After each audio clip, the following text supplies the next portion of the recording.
Oh, you made it. You're finally here. Welcome to Half Cocktails, a place where we have a great time celebrating science, the social contract, and just plain old congeniality. Dare I say, a place where we seek a path to peace, prosperity, and exploration amongst the stars. What I'm talking about is an all-inclusive society, meaning if you're not on board with the understanding that we all agree to shared rules, norms, and respect, we're not obligated to even consider your opinion because the social contract is that important to a civil society. I'm your friend and host, Dan the Worshipin' Dionysus Man, sipping on science today. I'd like to welcome any new listeners just joining us. We're here having a good time. We hope you do the same. Stay tuned until the end of the show. We're going to be talking about a common household item that could kill you and everyone you care about. Oh my. And as always today, I am joined in the lounge by some fine and fascinating guests. We've got Amber, my sister who loves the woo-woo and thinks she's always right too. How are you doing today, Amber? I'm always right, but I'm doing great. How are you, Dan? Fantastic. Now that I get to hear your lovely voice. Aw, I miss you. Yeah. Well, you're going to have to come up and visit sometime. Working on some plans. Working on it. Okay. Also, here in the lounge today, we have my lovely wife, Jamie Lynn, the druidess, who's just so damn good at this. Jamie Lynn, how are you doing this morning? I'm trying to be really good at this morning. Yeah, some mornings are better than others. Oh, you don't have to try. You just exist, and it magically happens. Silver tongue. Can you keep this going with three ladies for the entire show? I'm giving it a go. And for the first time here in the lounge, we've got Nancy the Hephaestus for the rest of us. Nancy, how are you doing today? I am fantastic, and I am ready to make some shit. So glad you're here, Nancy. Oh, yeah. Thank you. I am also glad you're here. It's been talked about before, getting all of the brilliant, wonderful women in my life together to talk, and we would call it the Lady Bits. So, welcome, listeners, to the Lady Bits. Trust me, they're just as fascinating as you think. Oh, you set the bar pretty high there. I don't know. We got a really fun and informative show for you today. Brought to you by the InGen Corporation, bringing back dinosaurs because why not? Why not? We'll take a quick look back at the sentencing of Julius and Ethel Rosenberg, put to death for espionage. That sentencing was April 5th, 1951. We're going to talk about some hot science news, dealing with brainwaves after you're dead. And we'll be talking about accidental penis arms on a mouse embryo. Wow. Whoops. Damn. The things you find. We're going to have some hot snake oil for sale involving hotels and hotel booking schemes. You know, it's a hotel man, one of my favorite topics. We're going to play a rousing rendition of Fact Checking Time. And of course, we'll wrap things up with a feel-good story. We do encourage everyone out there to reach out to us at halfcocktails@gmail.com, or maybe you want to send us a text or voice message at 443-499-8253. You can also just come drop a comment over on Facebook, Instagram, or TikTok. We're on all the fun platforms. We're not on Shitter, and I won't ever do it. I'm not going to do it. Don't do it. It's not worth it. Not going to do it. But for now, let's hop in the time machine. Nothing would be better than a look at days of yester in a time machine. Okay. Do we have basic knowledge of Ethel and Julius Rosenberg and their spying? Yeah. I feel like I have a pretty sound idea of what they were up to. They very, very famously were convicted and executed for passing state secrets to the Soviet Union in the 40s. And for many years, their sons were big on this. Of course, why wouldn't they? It was said that they were innocent and they were just caught up in the Cold War era Red Scare stuff. But after the collapse of the Soviet Union, the other side's files came out and no, legit, they were straight up spying and passing secrets. Everything they were convicted for was true. Through hindsight of history, we now know that. So we're talking early 50s. Tensions between the U.S. and Soviet Union are really big. I mean, the World War II had settled down, and the Cold War was sweeping in. And they picked up a guy for spying on the Manhattan Project in 1950. It was a German refugee theoretical physicist named Klaus Fuchs. He had been giving key documents to the Soviets, and they arrested him. And they were like, "All right, who's your link in the spy chain?" And he's like, "That guy, American Harry Gold. He's the courier. He moves the stuff." And so they go arrest Harry Gold, and they say, "All right, who's the next link in your spy chain?"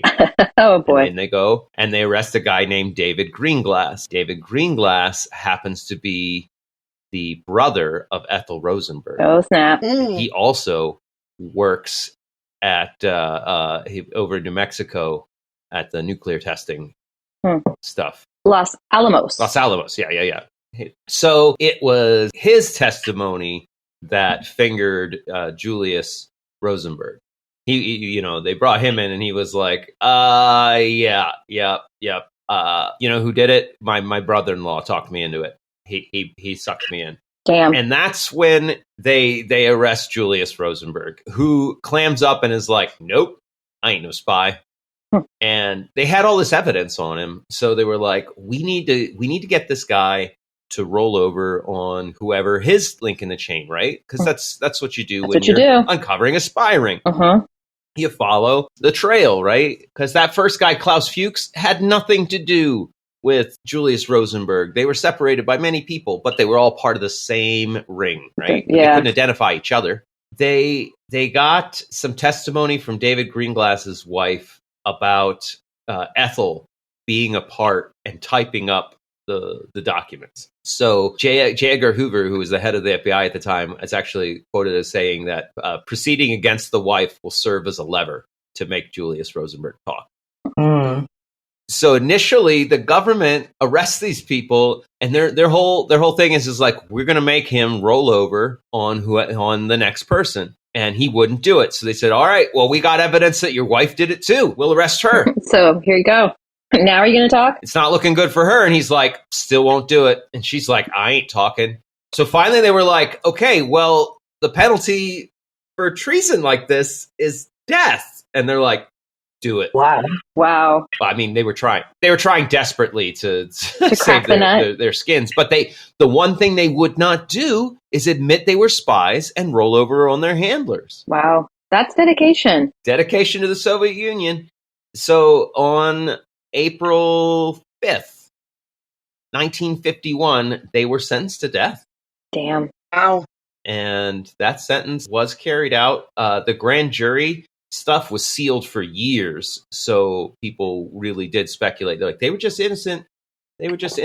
But once the grand jury stuff was sealed, like everybody's testimony came to light, all the documents came to light. It's like, no, they really did pass all these secrets. I could totally. Well, I would really hope that we wouldn't execute someone without a plethora of evidence.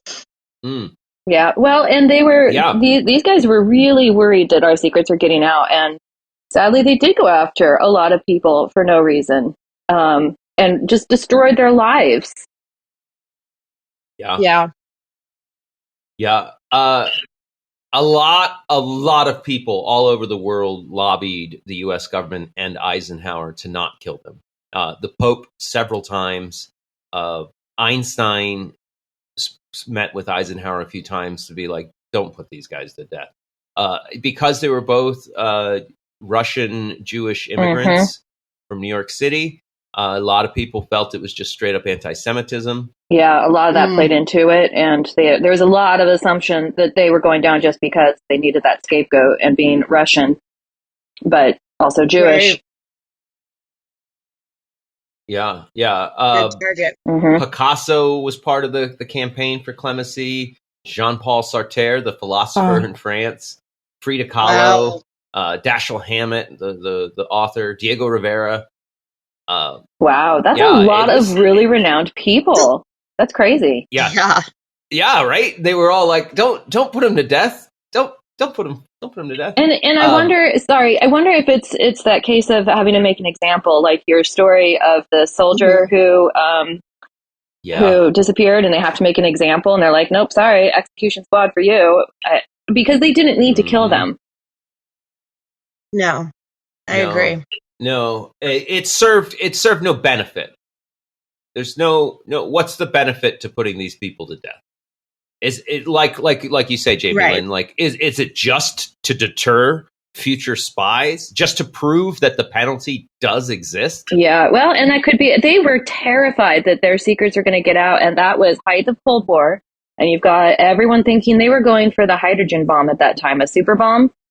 And I know this was, I think you said Eisenhower, but Truman, man, the FBI, everybody was all up in everyone else's shit trying to figure out who was selling secrets to the Russians. Such crazy stuff. And remember, dead men tell no tales. Yeah, right. Oh, that's true. It's true. That is right. true. So That's it might true. have been less about trying to make an example of them than it was about trying to make sure that if there's even a 70% chance these people are spies, they will never breathe a word of what they know again. Plus, you also, if they were that good of spies, you really put a crimp in their work if you eliminate them entirely. Now you got to go find new spies, train them up, and hope they're as good as the Rosenbergs. Damn. So to me, it's just like, roll over on your handler. Like, why you got to be so obstinate? But the sad thing, and the thing that would really, I think, puts the cherry on top of the useless cake of this stand up against the American government. The secrets they passed to the Soviets didn't accelerate their bomb project. Oh, so they weren't even that good of secret. So they died for nothing. They essentially. died for nothing. The best that they did, like the Soviet physicist that was heading the project, kept plenty of notes, and according to him, he only used that data. He didn't even show it to Russian physicists. Huh. He kind of had it as like okay, are we on the right track? Right, like they were already well along because it's physics, right? Yeah. Like, science secrets. Well, they're all playing in the same playground, right? Come on. So the poor Rosenbergs probably thought they had something really good going. They were, I'm assuming, communist. Such diehard belief. They're like, nope, I'm staying true, man. Staying true. I don't have to admire that, though, because, like, I can't think of any belief or organization or anything other than my children and grandchildren that I would ever die for. Like, yeah. I have a secret and you're going to kill me for it? Here you go. No brainer. So I kind of do have to admire them for their dedication, or I mean, it was foolish, but I feel like they believe so strongly in something. I feel, Amber, that is kind of par for it, though, because, for instance, if someone approached you and said, hey, do you have some top secrets you can sell me to Russia? Your first instinct would be, no. Obviously, these people already felt they had nothing to lose, maybe.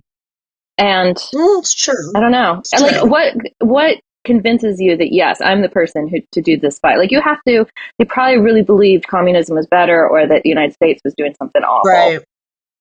Oh, yes. Yeah, you would have to have a solid belief. I also feel like there's a lot of things that I would die for if I genuinely believe that it would advance the betterment of society and others. Betterment. I mean, if my death could, I don't know, protect global, climate change or end poverty, or, I mean, okay, obviously I'm not so magical and fantastic that I could do those things.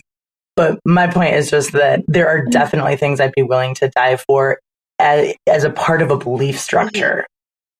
And I mean, I have no idea what the Rosenbergs were thinking, but that's, I mean, who knows if they were like, this is actually the kind of thing that will bring about peace or betterment to the people that I care about and the people of the globe. There you go then. Mm-hmm. Yeah, I can see that. I think it's very accurate too, because at that time you've got Russia and the United States, and they each think the other is going to do this terrible thing that could potentially wipe out civilization as we know it, or at least their civilization. So I think Nance is onto something there, that it was probably this belief that I am doing this to keep this super bomb from going off, or from United States of dominating the world.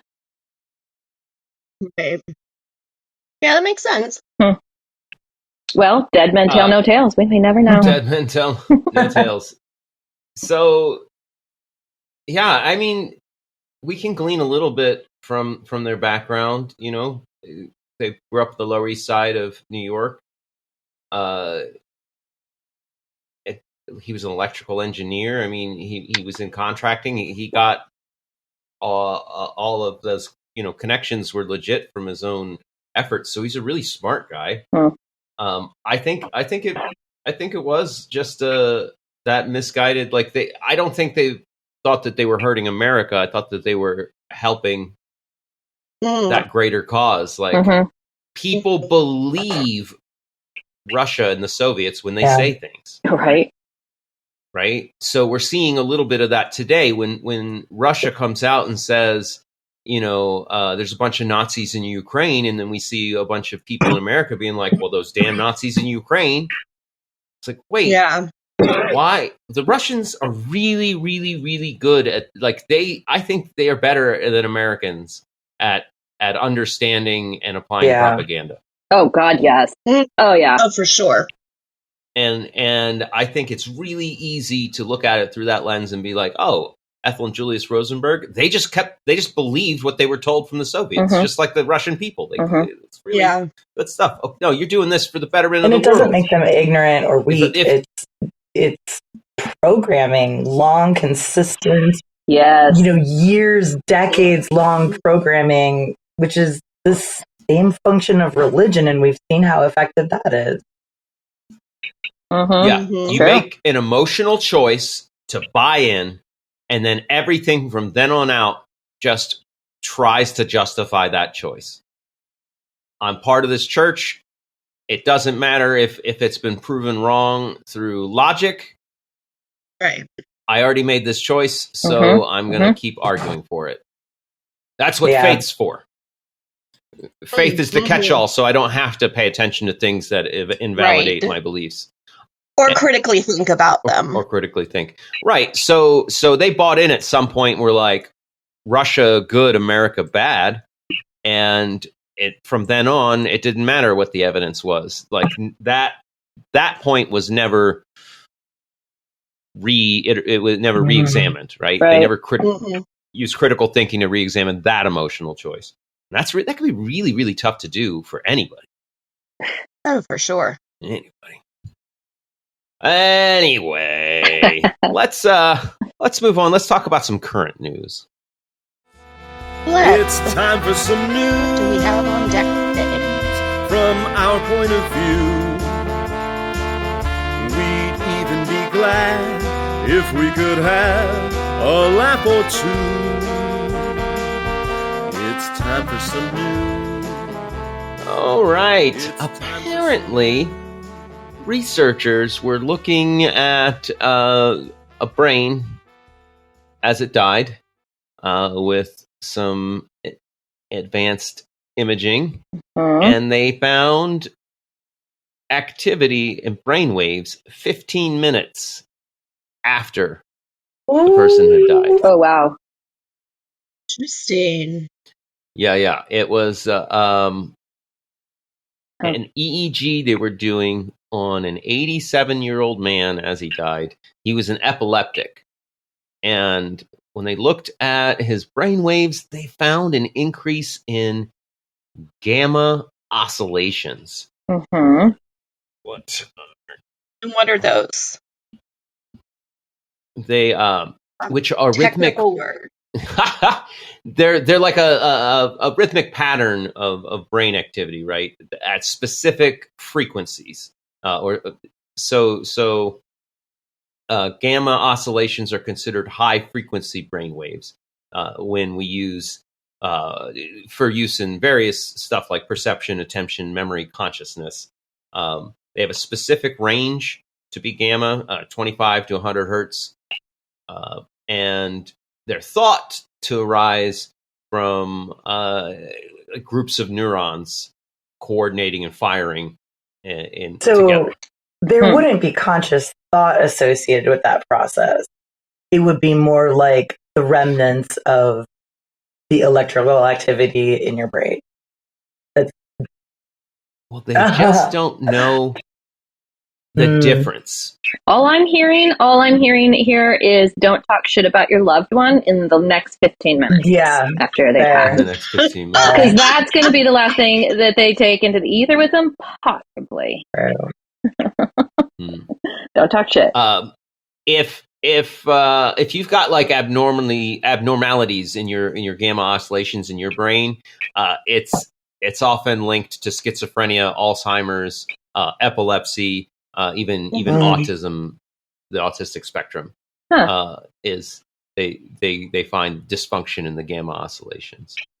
So I think that if they're still seeing these gamma oscillations, and that's what provides the connections for movement and memory and emotions, that there is still some sort of consciousness going on, because otherwise you wouldn't need memory and emotion and perception.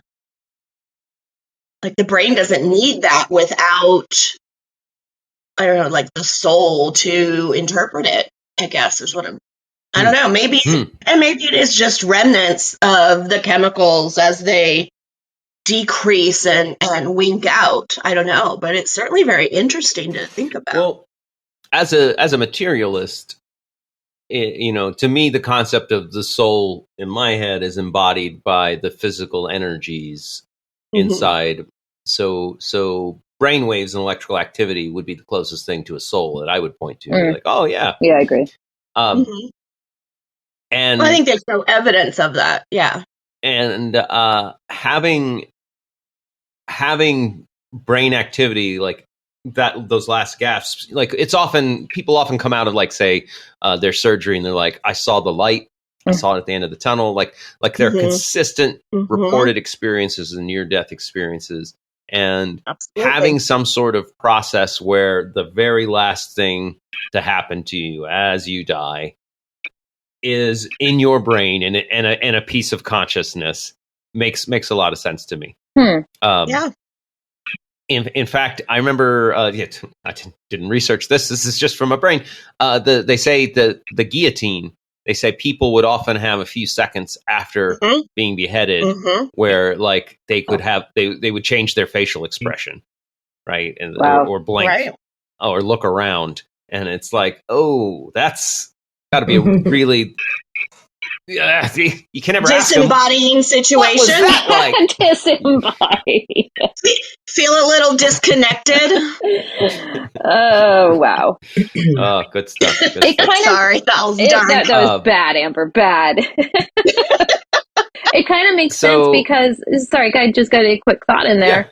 Yeah. It's like a fire going out, a candle going out. It would be that last core little bit, and if all of a sudden that fire is reignited, I could see where a person who's going through their death experience, near death, that's the thing that their brain remembers because it damn near almost went out and then it comes back and flares back. It's interesting. It's like a candle going out.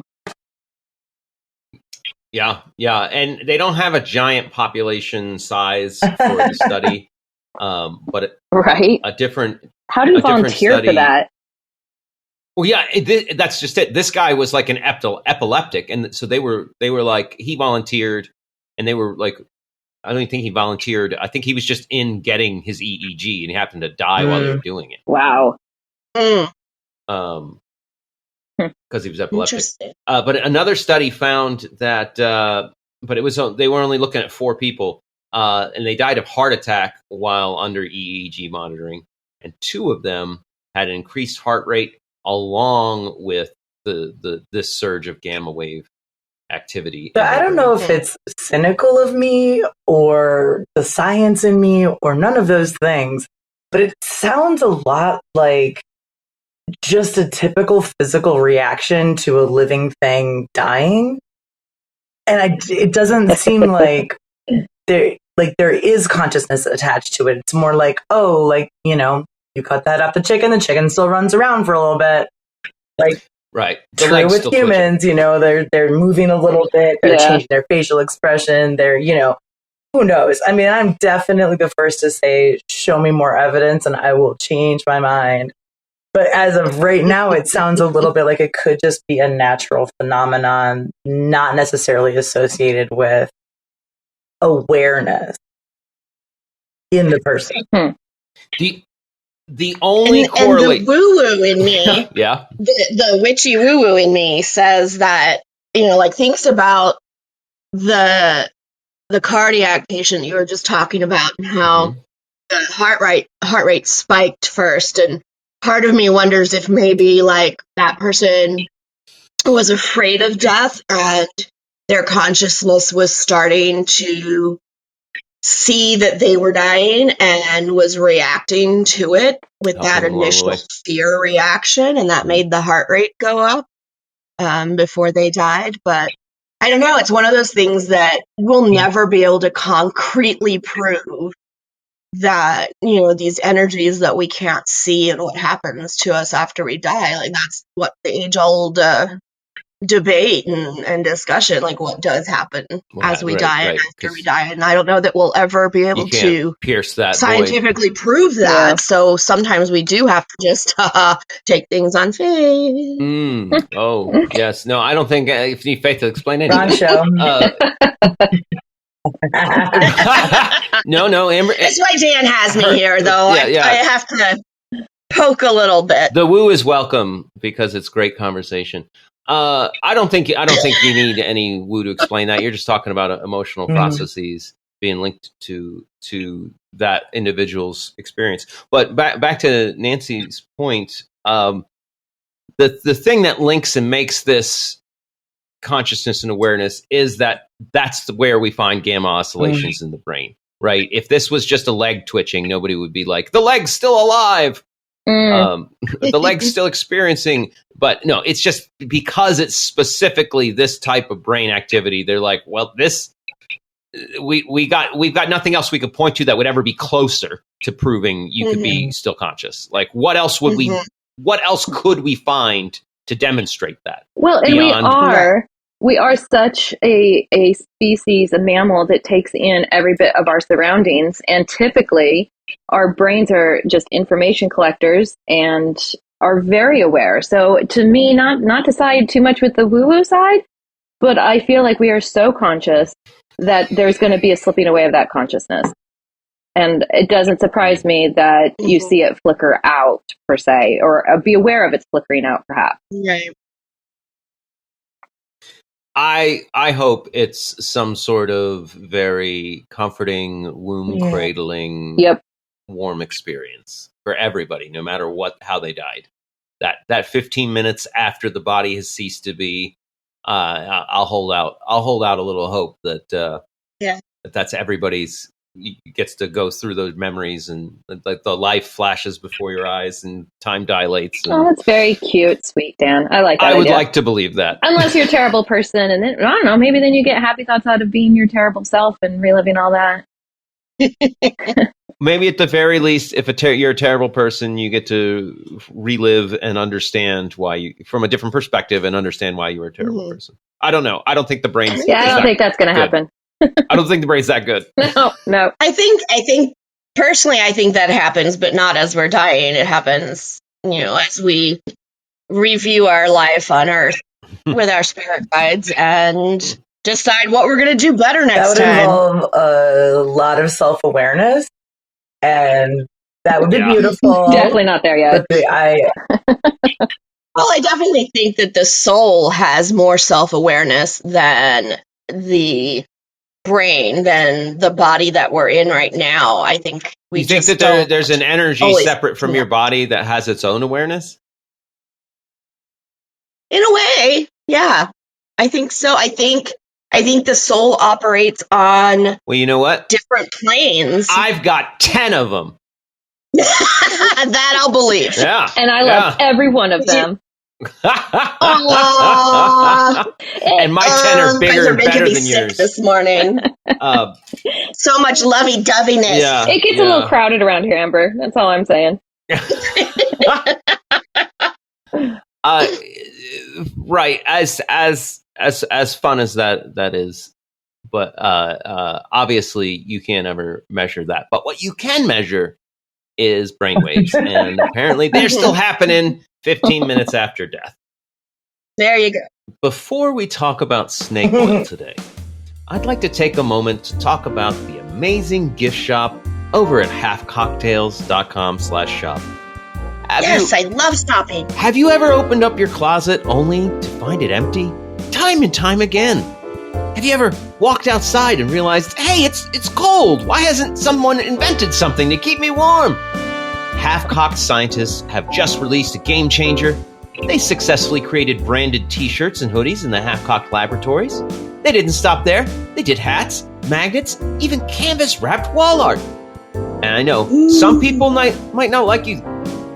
Some people might not like the idea of you wearing a shirt or a hoodie or a hat, and those people are nudists. And I say, fuck them. You do what you want. You buy that shirt, buy that hoodie, buy that hat. Maybe all three. I don't know. I don't want to tell you what to do. But you buy them, wear them proud, and tell the haters, I got it at halfcocktails.com/shop. Get our shop on. All right, get your shop on. And you know what else is for sale?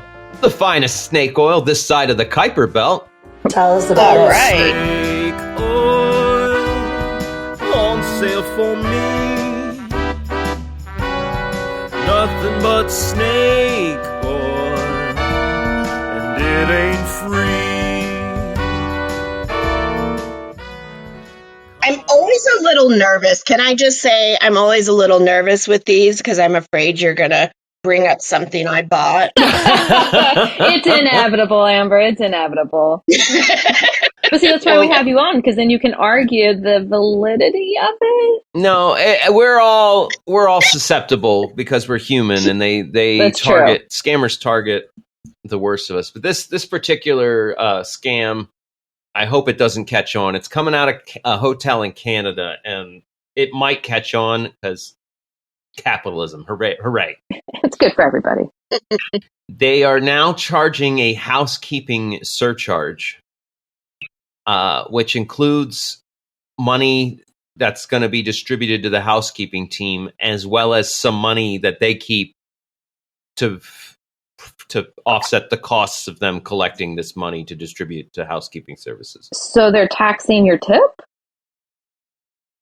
It's a fancy way of saying, when I shop for a hotel online and I see the rate of $100 a night, I show up and they go, oh, actually, we've got this housekeeping surcharge, as well as the charge of us facilitating the housekeeping surcharge, because that takes money too. First part reminds me a lot about. I was going to say the first part sounds kind of nice. It's sort of like, hey, our housekeeping people work super hard. Like, we're going to make sure that like they all get extra. It goes straight to them, which, by the way, is also a salary. So they, could have control over that.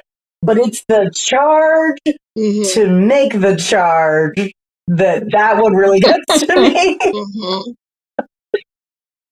Well, they're just taking a page from what's happened in the Airbnb industry, where Airbnbers started doing that, started charging fees for all of these things that would typically be, like included if you were renting from a hotel or something.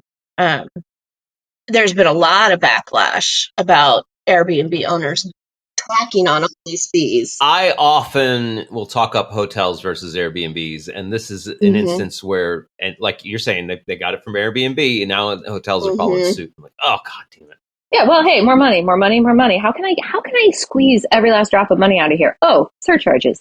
Exactly. I don't know if this is allowed in this conversation, but I stayed in a hotel in Seattle once. It was like a really fancy hotel, and it had not a fridge, but a locked snack cooler. And if you opened it and you there was like a sensor. If you lifted said snack, you paid for it. So I had gotten leftovers, and I thought, oh, this will be great. I'll just move around the Pepsi or fucking whatever. Oh, no. And then I get to my bill, and they're like, you've consumed 19 Pepsis, 45 chips, I'm like, no, bro, they're still in your weird ass fridge. I just had leftovers I needed to find a home for. And I just... Did they charge you anyway? Yeah, we talked about it until I was like, I'd love to walk you back up to show you all the Pepsi. Like, we can do that if you want. But wow. I just felt like that was the next level. Yeah. Yeah. That's scammy to me. Scammy that's a total shit. scam. Yes. Because you're y'all. right? Yeah. And if you're in a really big hurry, you've got to make your airplane flight, right? Would you have had time to argue that? You just pay it, and then you wonder why is there another $100 bill on here? And there was a conversation about I was like, I did not actually do those things. Like, they're still there, and they're like, no, it says here. And I know this is a whole other conversation, but I find that for a lot of people in positions between decision makers and consumers, that they end up just being kind of like wrote right off of the list. Well, no, it says here that you moved to Pepsi. That's the end of the story. Like, that's what it says. And there's not a lot of room for nuance or discussion or kind of like, hey, like, could you see how it's possible that I may have shoved my pesto pasta in there? Like, can we talk about this? Right. Well, you would think that if it's pressure sensitive and they can detect that the weight was, moved. Thank you. That it weighs more. So to their weight, like, they should be grateful. Right? I kind of want to go check in with a 6-pack of Pepsi and put it in there, and like when I check out, be like, I didn't get my $30 discount for putting Pepsi in this fridge. That's genius. I gave you Pepsi. What the heck? I stocked that damn fridge. In fact, I one-upped it and put some better things than Pepsi. It's real sugar Pepsi. I didn't even charge you for the real sugar, bro. Like, I got the Mexican Coke here. I do not mean cocaine. It's in glass. So much better. Oh shit! You know what time it is? Is it fact-checking time? Fact-checking time! Yeah. Oh no! Oh yes. It's fact-checking time. Will you believe or be deceived? It's fact-checking time. Cross my heart and hope to die. Stick a needle in my eye. Here's the proof that all the kids call fact-checking time. Okay, ladies, today you're playing for Poncho Cat, the co-host of the Half Cocktails News Shorts, and whether you win or lose decides if he gets wet food or dry food for dinner. Oh no. Poor Poncho Cat. Poncho, I'm sorry. I'll apologize in advance. He gets very cranky if he does not get his wet food. I will tell you that. Yeah, much. Dan will not be sleeping through the morning. Okay. Let's get to the game. I'm going to present to you a series of events and stories that were in the news this week, but only one of them was fact-checked by a media outlet. They could be an article, could be a social media post, might be an interview quote, but only some of them are fact-checked. Here we go. Either the world's oldest man credits his diet of fish and chips to his longevity. Was that fact-checked? Or a diet of oats, eggs, fruit, and toast is actually an unhealthy breakfast. I'm going to go with the second one. Got fat. Oh, wait. What do you guys think? I'm going to say, Nancy, that I think I read the first article. Oh. Yeah, I know of that first article, and I want to say that was the one. I don't remember hearing the other one. Because the question, just so that I'm getting this right, the question isn't, is this something that was in the news? The question is, these were two things in the news. One was actually checked for accuracy and truthiness, and one was not.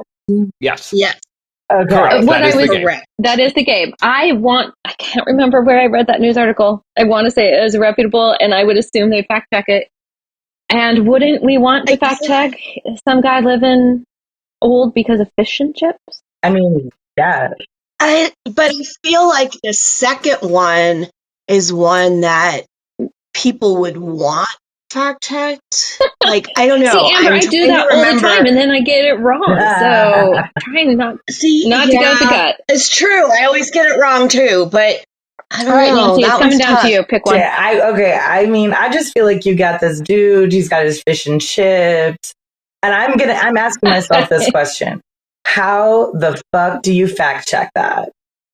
Like, it's one dude with his fish and chips. Very true. Oh, versus, good critical thinking. Okay. It is scientifically possible over time, but yes. Nancy, you're overthinking it. The fact check would be, did the world's oldest man actually say he credited it to his diet? Oh, just that he said it. Not does fish and chips that he said a healthy diet. Okay, well, that threw my critical thinking out the window, but I think I'm still gonna go with the second one that got fact checked.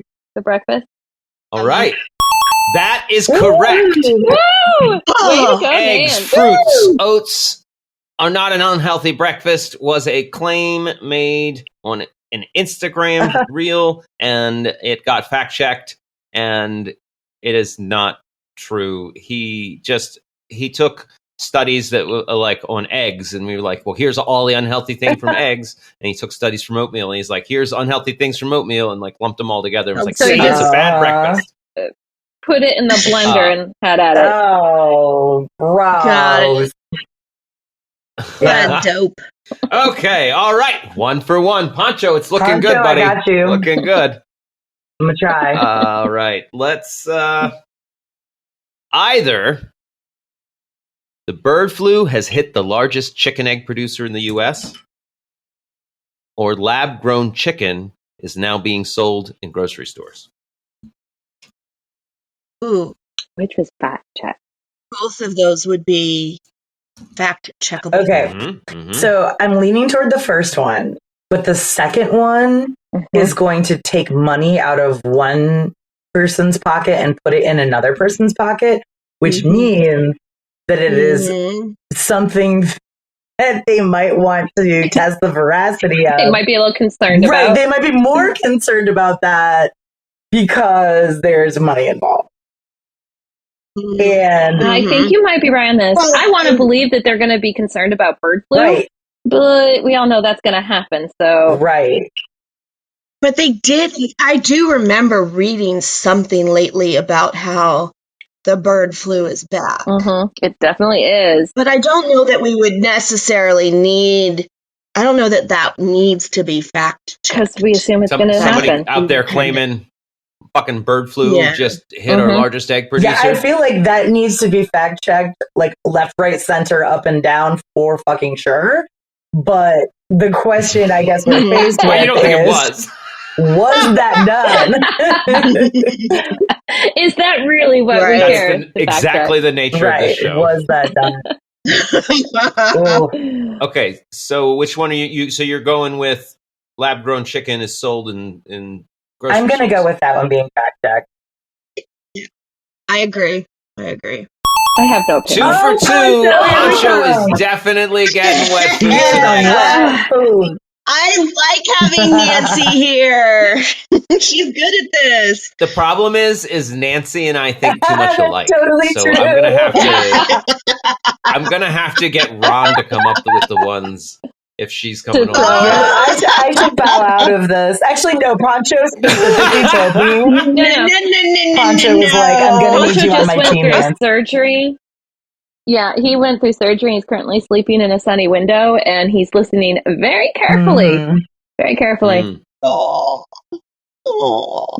he wants his wet food. He's got to recover from that surgery. So no pressure, Nancy. Don't get it wrong. Okay, so how do I get him his wet food? I think you already did because you got 2 for 2 so far. 2 out of 3. There's only 3 of them, so you've already won. So either someone claimed that electric vehicles create more pollutants than gas cars, or Tesla is dropping their cheap small EVs because Chinese competition is kicking their ass. Okay. Which they probably are. So here's what I'm thinking, y'all. The first one is the type of comment that people love to use and regurgitate and spread around and roll around in it. Like it feels so nice to a certain group of people that fact checking that would alienate people who were getting there, and I'm going to do some really major air quotes, but you can't see them because it's on the radio. Getting their information and air quotes news from a source. They don't want that shit fact checked. They're like, no, I just want to continue. Because then that might prove them wrong. Right. They're like, I want to believe that. And so it does not behoove the fact checkers to fact check that. Whereas the second one could mean someone's making money or someone's losing money.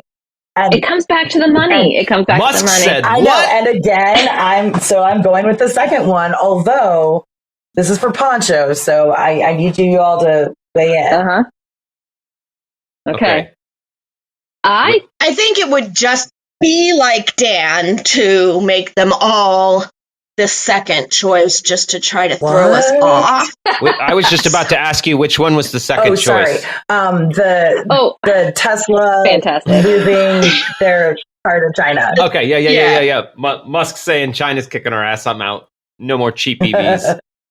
I agree with Nancy. I feel like the money contention part and the whole Musk stuff would be highly more likely because you don't want to alienate your base. So why fact check something that you don't want? You want somebody to tell you, oh, yeah. No, you're right. Electric cars are fucking terrible. Exactly. Yeah. Yeah, I agree. Dan's looking very smug here. You remain 2 for 3 because it was the claim. There was a study showing EVs pollute more than fuel-powered vehicles. Was fact-checked and debunked. Okay. They were citing a 2022 you sneaky study. bastard. Yeah, I know sometimes. But it was in fact debunked. Love. Okay. Yeah. Correct. Yes, electric vehicles way less pollution than on its face. Yeah, but no, your assessment of people who want that news to confirm their bias. They're out there, right? They want to hear that news. That Instagram reel got shared a whole bunch because people were like, see, I told you EV cars aren't good for the environment. Ha! Fuck you. That sucks. And Tesla did decide that they're gonna. They've been trying to get the Model 2, a $25,000 electric vehicle. Like ever since the inception of their company, he was like, we'll start with luxury and we'll work down to an affordable EV car so everyone can have one and we'll save the planet. Only now that he's the richest man in the world, he was like, it turns out I like money more than saving the planet. Right? Those are for poor people. To be perfectly honest, the Chinese government is pouring a ton of money into their electric car makers, and we're going to see. I don't doubt it. We're going to see a cheap Chinese electric vehicle before an American one that's going to undercut the American models. Though American models are doing pretty good. You can. It's the battery life that you got to worry about because you don't want to be 12 years out and not be able to replace the battery, but. There's a lot of great electric options. Also, what I heard in that is the word affordable coming from China, which that is very exciting because we're doing all right here. We're producing some really interesting electric cars that are getting better and better and better, even some hybrids. But I mean, I don't know about what you all can afford, but I cannot afford anything like that. Not that. Not that. Definitely not. I've got to use first. And I mean, and Japan and Korea already proved Americans got a taste for Asian cars. It's not like I was just going to say, we already import so many. Yeah. We like those foreign cars. They're sassy looking. Cheapest. What is the cheapest electric vehicle in the market? Probably the Leaf still. No... And the last time I checked, it was like 26 grand. Holy shit! The Chevy Bolt is to 27.5. Okay. Oof. So 28 grand. So that's a bit out of my range. Yeah. The Nissan Leaf is just under 30. They got a Mini Cooper that's just over 30. They've got a Kia that's 34,000. Yeah, they only go up. They only go up from there. Yeah, China's got a corner on this market. They know how to make the cheaper shit that we just fall head over heels for. Well, the cheap one they'll be able to make might be legal in China, but it's can they make a street legal car in America that meets American safety requirements? Well, I would argue that we can do that in America. Like the technology already exists. It's just not being produced. Yeah, but it's the money. It's the money. They want the money. Yes, girl. And plus, to go back to your argument for let's debunk the electric car, people in America are determined that it's bad. Yeah. It's you're woke. It's not good. Don't do that. I need a diesel engine. Yeah. Right. A truck isn't a truck unless it's burning oil. Right. With black smoke billowing out the back. And until that changes, they're not going to do it. You know what? I need some feel good news. Yes, I need to end on some positivity. We go down a really dark path. Shit, that was like light gray at worst. A goal for a sin. That's just me. And join us for half cock feel good. And join us for half cock feel good. All right. Years ago, I took a trip to South America. Had a great time. Spent most of the time in Peru. And one of the things I was fascinated with there was they were showing the rudimentary, crude process of gold processing. Like they would take rocks with gold in it and then apply the different chemicals and smash with this rock to separate the pure gold from the other minerals. And I took two things away from it. One, holy shit, these guys are still mining gold in Peru with like techniques from the early 1800s. And two, that they're doing it with toxic chemicals that they know they're the ones telling me like, yeah, this will shorten your life about 20, 25 years. But holy fuck, it's so lucrative. It's so lucrative. Well, they were part of this gold mining was just tearing down thousands of acres of jungle to go through the dirt and the sediment. I thought you said this was field. I know, right? We're getting there. Yeah. We're getting there. Trust me. Okay, you got to build it up. Build it up. Okay, sorry. Right? They take that sediment and they mix it with that mercury the guys were working with. Those were the chemicals, mercury. A new project, the environmental NGO Pure Earth project, has been pairing with those gold miners, and they have been reforesting all of those regions. Oh. So the mine people are going back. Did I understand that right? The mine people are going back and refixing? In partnership with the mining people. Okay. Going back over the places they've taken the sediment and already gone the gold from.